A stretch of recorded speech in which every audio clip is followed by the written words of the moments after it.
Në të gjithë vendin vijojnë të jenë aktive 7 vatra zjarri. Situata më problematike mbetet në Mallakastër, ku prej 2 ditësh zjarfiksit po luftojnë me flakët që vazhdojnë të përhapen. Zjarri ka përfshirë rreth 15 hektar sipërfaqe pyjore. Flakët kanë dalë në aksin Riban-Graçan, duke vështirësuar lëvizjen e mjeteve zjarfikse dhe të policisë.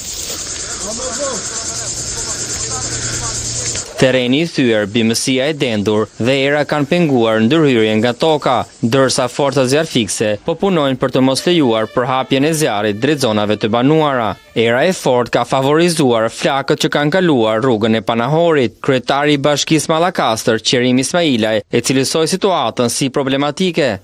Ka qenë e pamundur për disa faktore para për shkak të terrenit shumë vështirë që është zona ku janë vatrat e zjarrit. Gjithashtu era e fortë ka bërë pamundur pranimin ose izolimin e flakëve.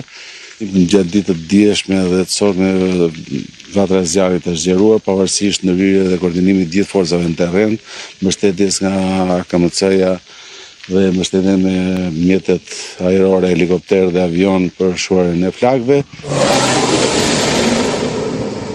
Për të dytën ditë me radhë, ndërhyrja për shuarjen e flakëve në Mallakastër po mbështetet edhe nga ajri.